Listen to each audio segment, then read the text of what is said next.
प्रिय विद्यार्थियों, ऑनलाइन कक्षा शिक्षण में आप सभी का स्वागत है। मैं अर्जुन लाल जाट, सहायक आचार्य समाजशास्त्र, एसबीपी राजकीय महाविद्यालय डूंगर। आज का हमारा शिक्षण बिंदु है अनुसंधान अभिकल्प के उद्देश्य और चरण, step of research design and objects of research design. पिछली कक्षा में हमने अनुसंधान अभिकल्प की विषय वस्तु के संदर्भ में चर्चा की थी। अब हम चर्चा करेंगे कि एक रिसर्च डिजाइन है, उसके क्या क्या चरण होते हैं और उस रिसर्च डिजाइन के क्या क्या उद्देश्य होते हैं, ताकि हम हमारी जो अनुसंधान समस्या है उसको के जो लक्ष्य हैं, उसके परिणाम हैं, उनको पाने में सफल रहें। तो अनुसंधान अभिकल्प के चरणों की जब हम चर्चा करते हैं तो पहला चरण है जो अनुसंधान समस्या है, अर्थात हमारा प्रस्तावित जो अनुसंधान है उस समस्या का प्रतिपादन, और फिर समस्या से जो जुड़े हुए विविध पक्ष हैं, जैसे उसके क्षेत्र का निर्धारण, क्षेत्र की सीमाएं और अन्य जो बातें हैं समस्या से संबंधित, उनका स्पष्टीकरण होना चाहिए। दूसरा, उद्देश्यों का निर्धारण। रिसर्च डिजाइन में हमारा जो प्रस्तावित शोध है उस शोध के उद्देश्य क्या, इनका स्पष्टीकरण होना चाहिए। तीसरा है शोध से संबंधित विधियों का चयन, उपकल्पना, निर्माण और अवधारणात्मक स्पष्टीकरण।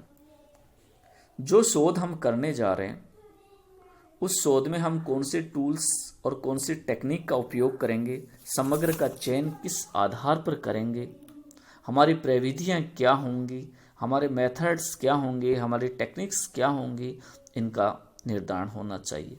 इसके बाद अध्ययन में निहित मान्यताएं क्या हैं, उनकी उपकल्पनाएं हैं कैसे बनेंगी, इनका स्पष्टीकरण होना चाहिए।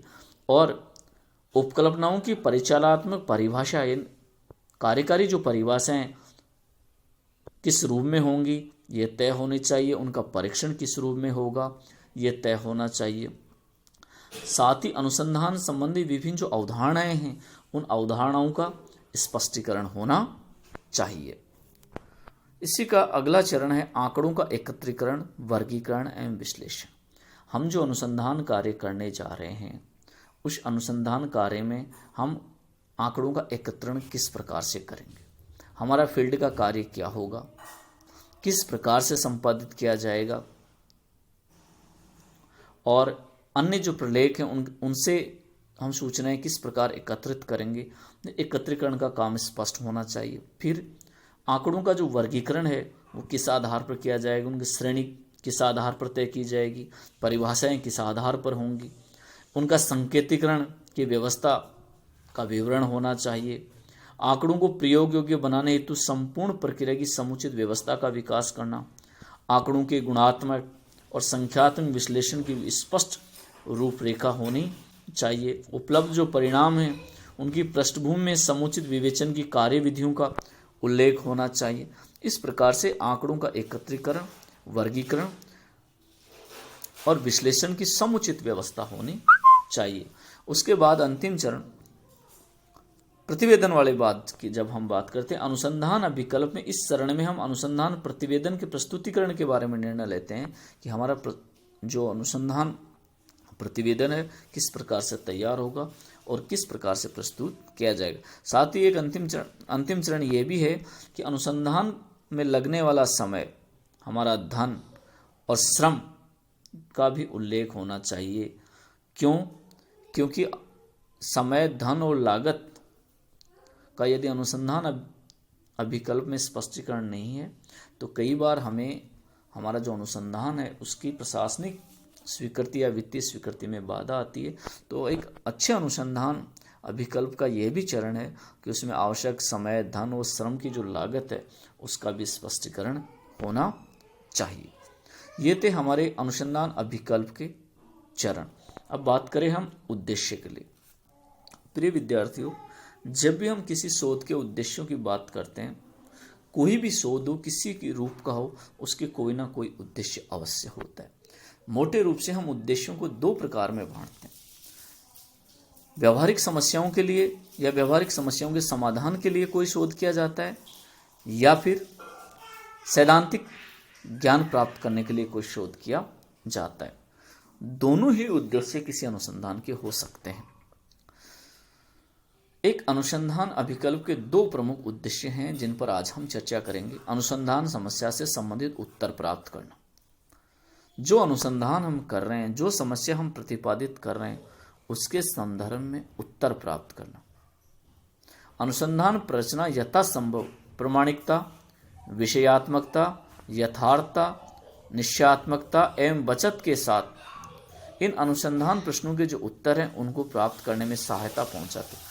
ऐसा करने के लिए अनुसंधान अभिकल्प यथासंभव उन समस्त प्रमाणों को एकत्रित करने का प्रयास करती है जो समस्या से संबंधित होते हैं। अनुसंधान उपकल्पनाओं के रूप में समस्या को इस तरह प्रस्तुत किया जाता है कि उनका अनुभवी परीक्षण या जांच संभव हो सके। जितनी संभावनाएं परीक्षण की होंगी, अनुसंधान अभिकल्प उतनी तैयार की जा सकेगी।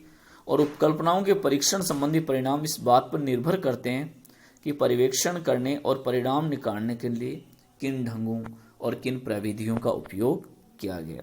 विश्वसनीय परिणाम प्राप्त करने के लिए चरों के मध्य पाए जाने वाले संबंधों के उपयुक्त परीक्षण हेतु उपयुक्त ढांचे की स्थापना करना आवश्यक है। तभी हम अनुसंधान समस्या के संबंधित उत्तरों को प्राप्त करने में सफल होंगे। दूसरा हमारा उद्देश्य विविधताओं को नियंत्रित करना। अनुसंधान अभिकल्प विविधताओं को नियंत्रित करने में भी अनुसंधानकर्ता की सहायता करता है। अनुसंधान के समय विविध त्रुटियां होने की संभावना बराबर बनी रहती है। इन्हें कम करने के दो प्रमुख ढंग हैं। नंबर 1, अनुसंधान परिस्थितियों को अधिक से अधिक नियंत्रित करते हुए परिमापन के कारण उत्पन्न हुई त्रुटियों को यथासंभव कम करना। जो परिमापन के कारण जो त्रुटियां उत्पन्न हो रही हैं उनको कम करने का प्रयास करता है। दूसरा, मापों की विश्वसनीयता को बढ़ाता है।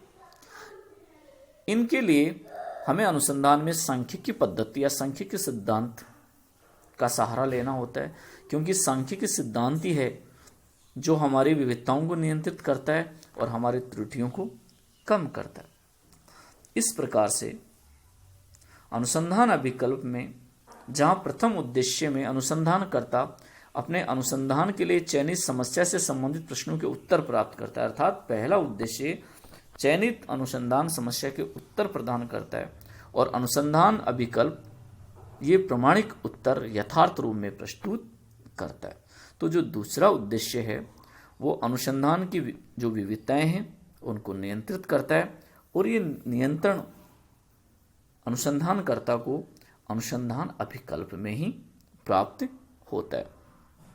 इस प्रकार से अनुसंधान जो अभिकल्प है ये इन दो उद्देश्यों के आधार पर कार्य करता है और एक अनुसंधानकर्ता को अपने अनुसंधान के परिणामों तक पहुंचाने में मदद करता है।